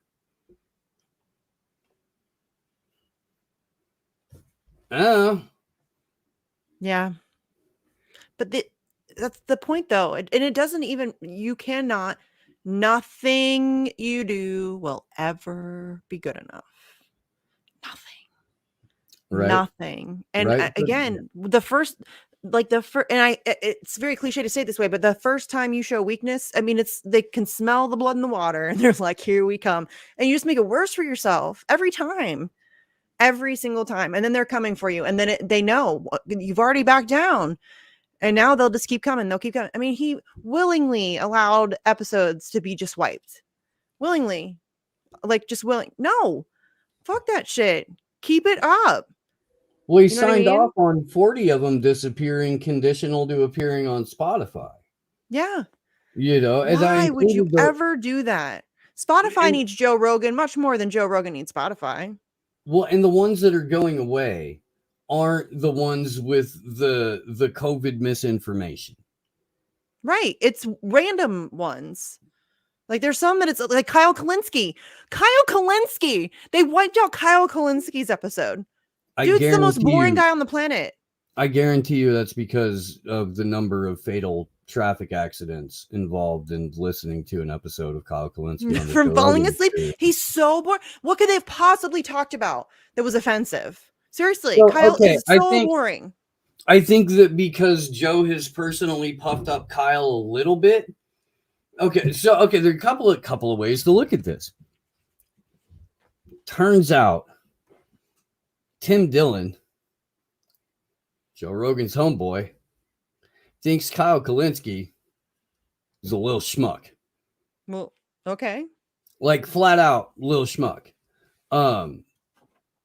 It's possible that Joe was given so for on one way to look at it is that most of the episodes that were removed all contained Joe Rogan saying a particular word.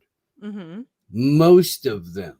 Then there are a handful of episodes that seem really out of place, but contain knocking on the door of becoming establishment figures. And it almost looks like either Joe doesn't like Kyle and doesn't want to fuck with him anymore, and that's why it went, or it went because it had to look like Spotify was being somewhat even-handed in their removal. Oh, maybe. And that because Kalinske is, I don't know, either knocking on the door of becoming the first male co-host of The View, or needs like a little bump, because nobody's watching his garbage anymore. Yeah, and they want him to be a mainstream. I don't know, dude. I know I'm getting conspiratorial here. I do. That's all right. I think it's all fair points. Listen, I leave nothing past anybody. Like there's nothing that would surprise me at this point. But I have for fact heard Tim Dillon shit talk Kalinske. Yeah. And I really want someone in Joe Rogan's sphere to shake that man and go, Crystal Ball and Sager are not the news, Joe. Yeah. Because he really thinks that is hard-hitting independent media. I know. He really thinks that. I know. That's what I'm saying. Like, I'm not a Joe Rogan. He's Joe Rogan. He's, again, Dude, like I said, he's fun. Like, if you like the person that's on, if you're interested in the person that's on and you listen, it's a good interview. He's a great interviewer. I think he's just great at just talking to people. And I like long form, especially when it's, somebody interesting, and he gets people to speak in an interesting way. Like I said, they get really comfortable with him. It's very comfortable and it's very easy. And so people are a little bit more free and they're relaxed. God, I want to cultivate that atmosphere. Oh my God. I mean, we already kind of do, but I mean, it's great. That's a great, when you're listening to something, and especially if it's somebody you like, seeing that person in a different way, hearing them talk differently, hearing them be more open and more comfortable and more loose. Because a lot of people, when they do interviews, are very nervous, anxious, they're kind of uptight, whatever. And he is able to create that's what I find so fascinating about him. He can literally do that with anybody.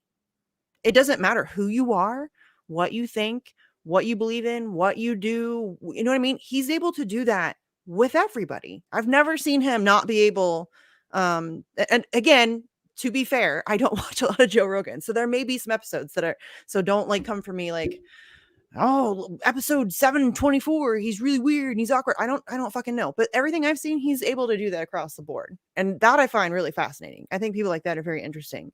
And I like watching that. It's fun. So something that Ms. Tree told me on my 5th episode of Slow News Day was the scope of experience determines relatability. Mm-hmm. And I think Joe Rogan is one of those people that has a ton of that. And that, he's had a weird life, like Fear Factor, and he's been kind of all over the place. And interesting arc. From straight-laced kickboxing guy to pot-smoking stand-up comedian to fucking the guy on news radio. Yeah. And now I almost forgot about news radio. Now all of a sudden you're working with Phil Hartman. and Andy Dick before everybody knew what kind of a shitbird Andy Dick was. Right, but Phil Hartman, man. Dave Foley, who's a goddamn genius. Yeah. Are you kidding me? Like, really that good. cast was crazy. You know, I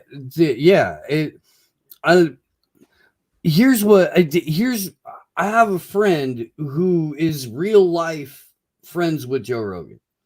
And when I've even just teeny tiny bit brought this up, because God, why would you? You know? But like, I mean, like, hey, what's up with your super famous friend? You know, like, right. It's, you know, but it's come a couple of times.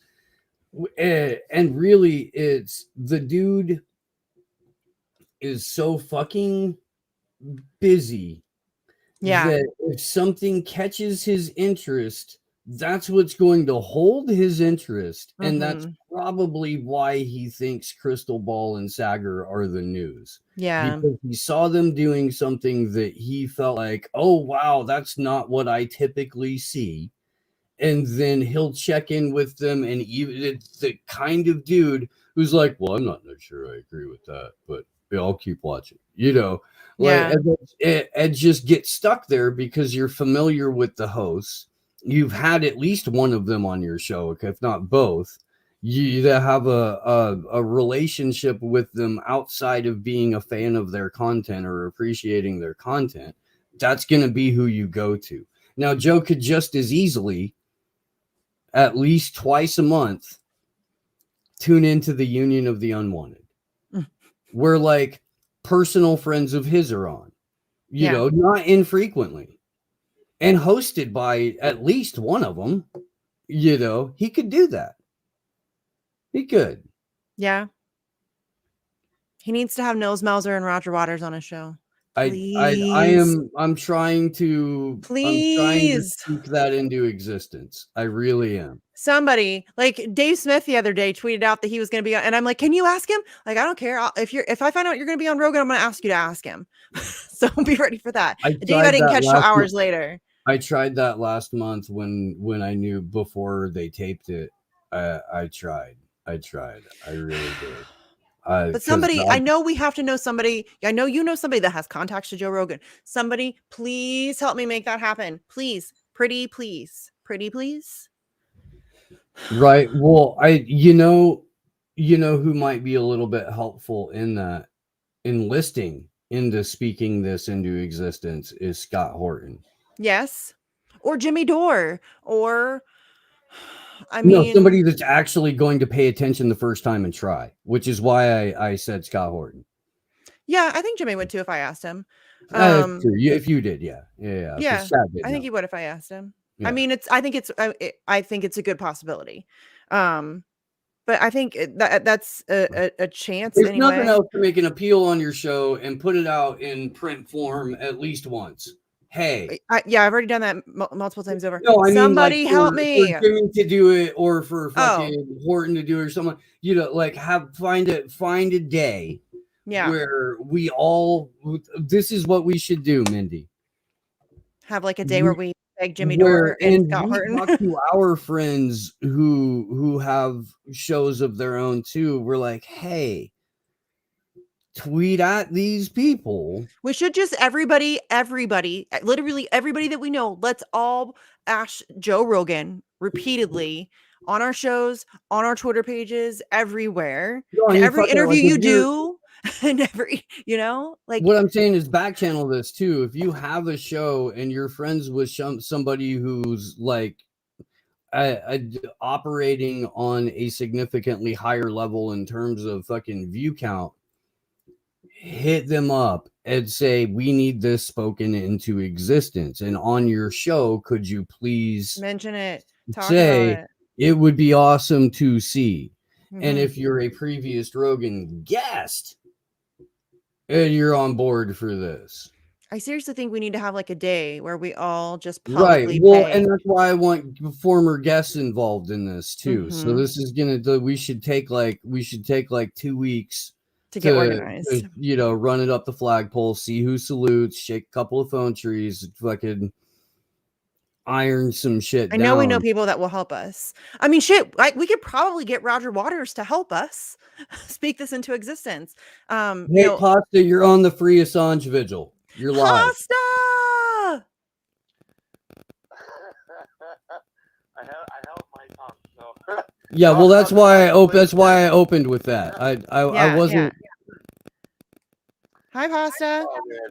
Hi, everybody. Hi, fam.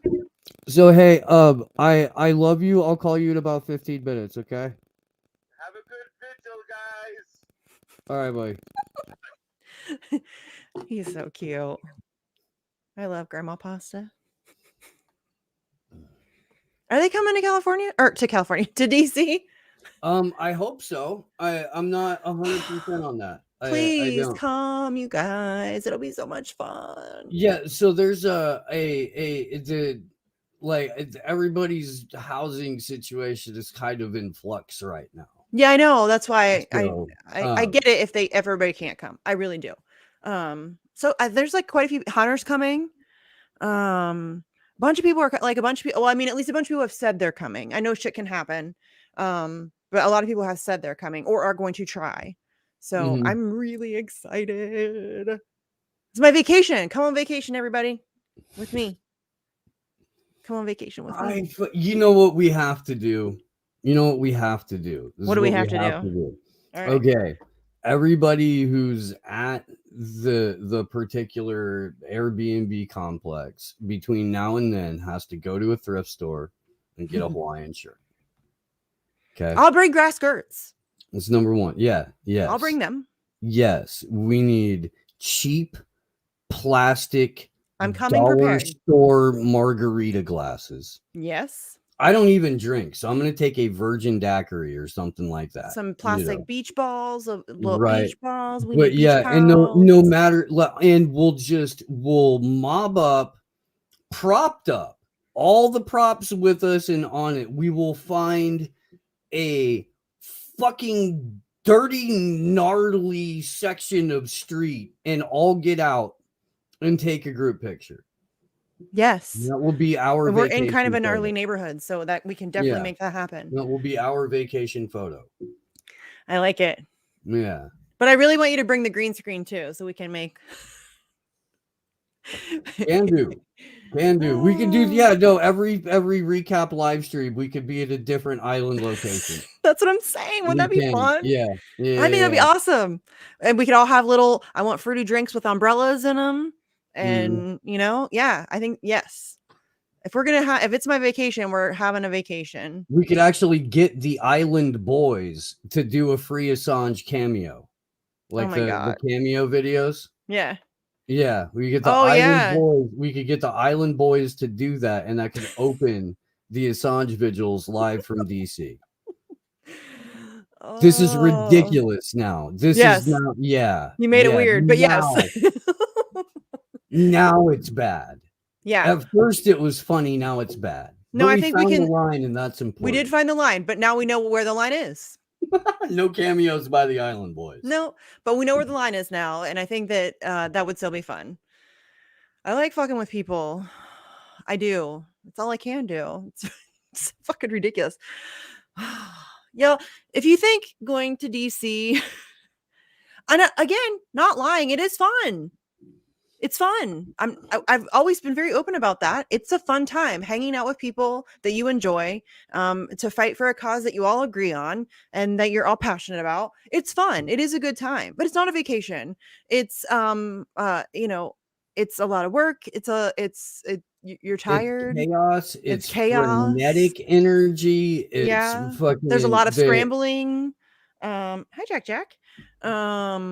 The moments of chill are few and far between. Well, I mean, sometimes we're chill, but we're chill while we're making shirts or while we're making buttons or while we're, you know what I mean? Like it's always, we're hanging out, we're chill, but we're like ironing shirts and, Yeah, very rarely is somebody not doing something else while eating.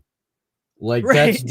that's just how it is. You're multitasking while doing everything, and like half of us are, constantly doing it, prepping a show or fucking. And if you're not doing something, you're getting somebody for something who's doing something.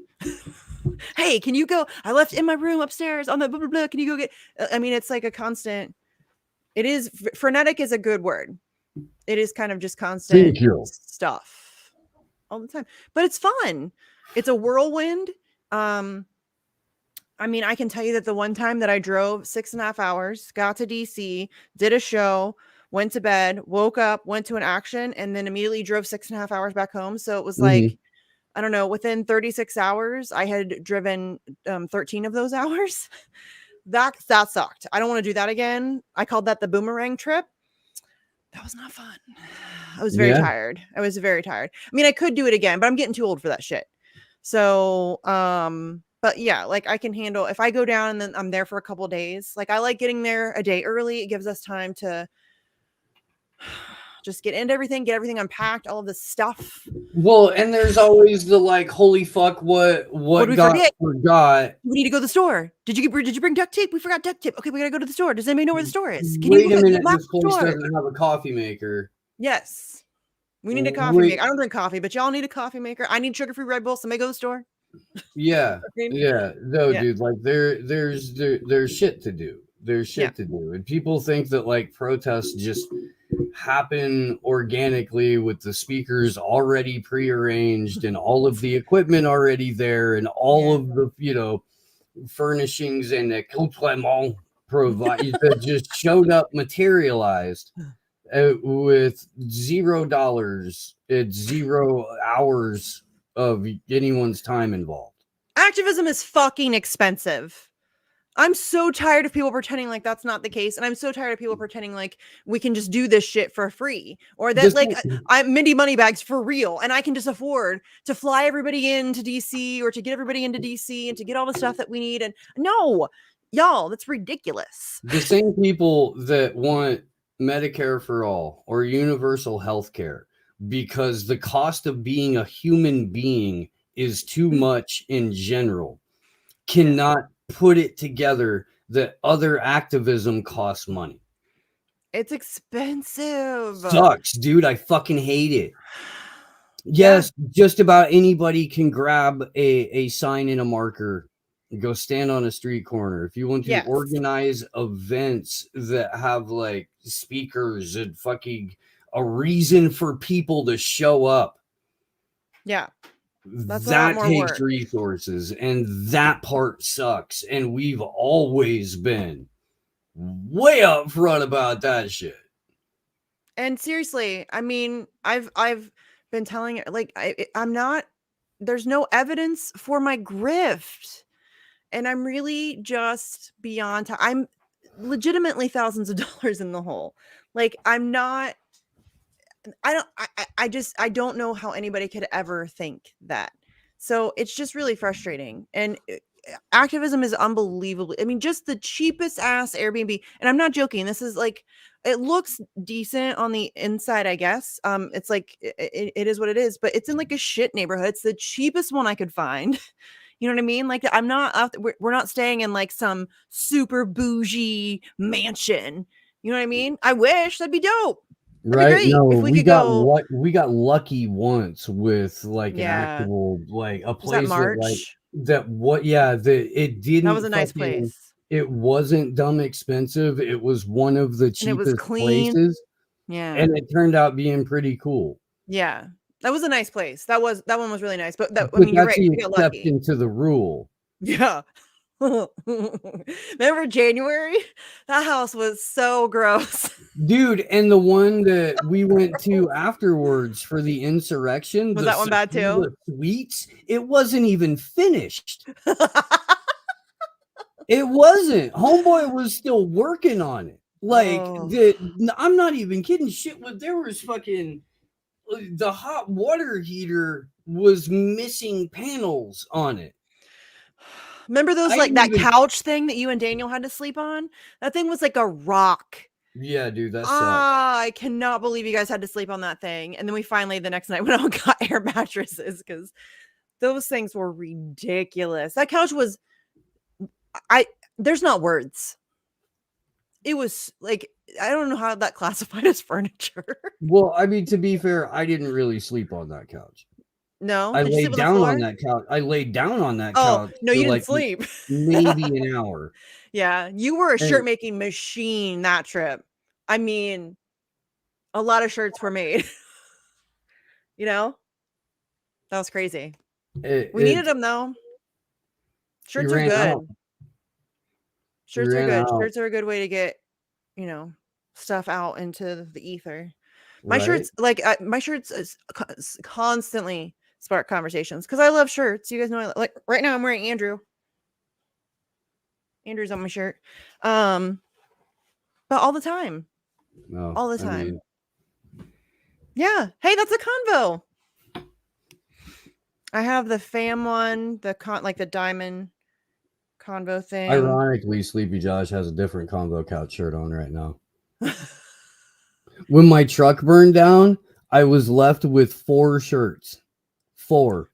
I would And be so sad. This shirt, my 2 Slow News Day shirts, and a Last American Vagabond shirt. Those were the only shirts that were out of the truck. The rest of my clothes were the fuck. But yeah. I would be so sad. I want to run a shirt company. I love shirts. I want to make shirts. I think Let's it'll be wrap fun. the show because I got some stuff to talk to you Well, about. Okay, well, and you got to call Pasta back too. Okay, Well, so I'll what do you call him have back coming when up? we're done. Okay, what do you have coming up? Slow News Day stuff. You guys know. Okay. You know. I know. Yeah, I don't really want to do my thing. I'm on Twitter. You guys know where to find me. But come to DC. Sleepy Josh has been kicking ass on hold on. to get like both facts on the ground and the entire Mindyverse. And Mindyverse. Yes. You have like 8 shows, dude. It's the Mindyverse. It is. I do not have 8 shows. That's we're ridiculous. all gonna need fucking virtual goggles and fucking Mindy tokens in order to access your content before too long. That's ridiculous. Taking over everything. You're gonna be meta Mindy before too long. Can that be another personality? But we're getting ready to try and take the shows to becoming totally self-hosted. Josh is working on PeerTube instances for everything. Like all of this shit is going to be effectively off and away from and unable to be harmed by YouTube and the people that filter, throttle content and shit like that. We're going away from as many of the trouble spots as possible. So that's huge. There's a bunch of major announcements headed your way. We've got a bunch of cool guests lined up for the month of March for sure. And yeah, dude. Yeah. So just stick around. And the morning show's blowing up. It's taking off and people love it. And if you're not watching it, you damn well should be because it's awesome. And come to DC, bitches. Yeah. April 10th and 11th. Yes. So End the Damn Wars is April 10th. Dual Assange protests on the 11th. Hopefully we're gonna do all of you. I want you to sign my titties. My NASCAR flag. I don't want you to sign my titties, but I wouldn't mind like having a shirt. I would like. I'll take a NASCAR flag though to your signature. Ooh, a cape. You guys can sign my cape. Ooh, I would like that actually very much. It would be kind of like the WikiLeaks flag, but just for me. You know, I like it. We should probably do that again too. We should probably start another one. We should do something. Maybe not a flag. Maybe we should do something different this time. Something somehow unique or something. Can I say what a fucking joy and honor it was to present that flag to John Shipton with you in DC in front of the Department of Justice, which is a fucking thing that actually really happened in my life. Can you believe that? Like, think about it, dude. We got to like just stand there and hand them this like the thing that we had been like that when it all collecting started. Signatures for 2 years in multiple states at different events with all kinds of crazy ass names on it. And one day, hopefully, that will be in Julian's hands. Michael Flynn Jr. signed that. Enrique Tarrio, Cassandra Fairbanks, Medea It's a Benjamin, weird Lee collection. Camp, Max Blumenthal. Ben Norton, I think. Ben Norton signed that play. Yeah, like there's a it's a weird collection of people, but that's the entirety of what A for A was supposed to be. You know what I mean? People from everywhere, from all political ideologies, everywhere. It was, we didn't care who you were. This is the thing we're fighting for. We're all in it together. And we did it, dude. And that's really, I mean, I'm proud of us for that, honestly. It's pretty fucking wild, man. It is. It is. Next vigil is Tuesday at 9 p.m. Eastern, 6 p.m. Central. I'm going to try to get a guest. I've been really that. slacking. I'm sorry, you guys. I'm just seriously in a constant state of scramble. That's my life. Yep. You know, that's just how it is. So we'll see. But, you know, hopefully we'll have, I would love, again, here, help me with this too. I'm trying to get Daniel, the support team. They don't read their DMs. So let's get them to check their DMs. I'm trying to get somebody from that there on. Who else did I say? Fuck. No, who else? Oh, I would love to get somebody on to talk about the Assange DAO. I could probably get Gabriel for that. He's involved and is well versed. Yeah, we'll figure it out. I don't know why this always turns into a production meeting at the end somehow. Right. Anyway, thanks everybody in the chat. We love you. Please come to hi baby. Oh, handsome boy. So cute. I love dogs. I wish I had a dog. Anyway, we love you guys. Thanks for hanging out with us. We'll see you on Tuesday. Night, Bye, everybody.